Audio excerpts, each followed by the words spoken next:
안녕하세요, 이상중입니다. 오늘은 개인적으로 황교안 대표에 대한 전반적인 의견을 말씀드리겠습니다.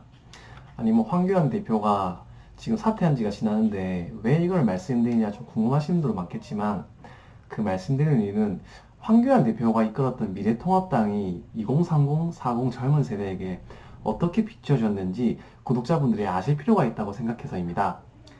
가장 기억에 남았던 이 두 가지를 추려서 말씀드리겠습니다. 첫 번째는 52시간 근무제 관련한 황교안의 발언입니다. 개인적으로 저는 52시간 근무제가 이건 정말 참 잘한 정책이라 생각합니다.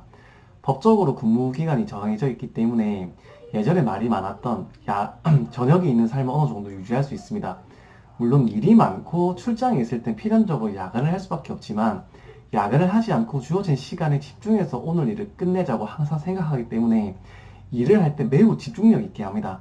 그 전에 이 제도가 있기 전에 법적인 게 없으니 회사에 야근이 정말 많았고 업무에 대해 과로사된 경우가 종종 발생해서 사회 문제가 컸습니다. 하지만 황교안 대표 청년들에게 지지를 받는 이 법안을 공개적으로 반대했습니다. 일을 더 해야 한다. 52시간 근무제 지금 현실과 맞지 않다라고 이 법안에서 강하게 비판한 겁니다. 이걸 보고 직장에 다니는 청년들과 조금만 이야기했다면 이런 이야기를 안 할 텐데 당 대표가 저런 이야기를 한다는 안타까움과 직장 생활을 하는 2030, 40 세대의 입장을 전혀 공감을 못하구나라고 생각했습니다. 결론적으로 이러한 자세들은 당이 2030 세대들의 아픔과 노고를 공감해 주는데 실패한 원인이 되었고 결국 보수당의 지지를 돌아서는 역할을 했습니다.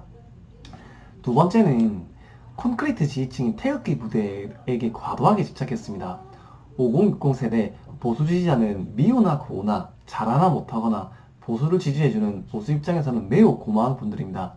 그러나 본인도 청년 세대 지지를 받지 못한다는 걸 알았는지 5060 강력한 콘크리트 보수 지지자들의 지지를 더욱 받아나는데 애를 쓰는 행동들을 많이 했습니다.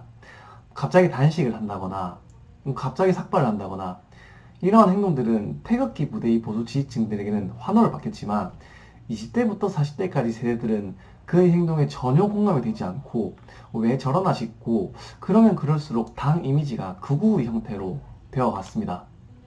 정리를 좀 하자면 청년들의 현 상태를 모르는 말들을 공개적으로 하고 다닌 점, 태극기 부대에 과도하게 집착한 점이 이 두 가지 이유로 당은 점점 극우적 이미지가 되어갔고 청년들과 중도층이 외면하는 당의 이미지로 바뀌어갔습니다. 이러한 이유로 이번 총선에 공천의 악재까지 겹쳐 선거에서 대패하게 된 겁니다. 황교안 대표에게 제가 말씀해드리고 싶은 것은 더 이상 권위적이거나 포스 있는 모습이 정치인의 지지를 받기 힘들고 다시 정계에 복귀하기 전 수많은 청년들의 생각을 들어보고 시간을 오랫동안 가져야 합니다. 또한 한 번에 대선 주자로 나가려는 욕심을 버리고 국회의원 생활을 하면서 정치력을 길러야 합니다. 이러한 노력으로 이제 바뀐 모습에 서면 국민들이 호감을 받는 그러한 정치인이 될 것이라 생각합니다. 오늘 코멘트는 여기까지 하겠습니다. 네, 감사합니다.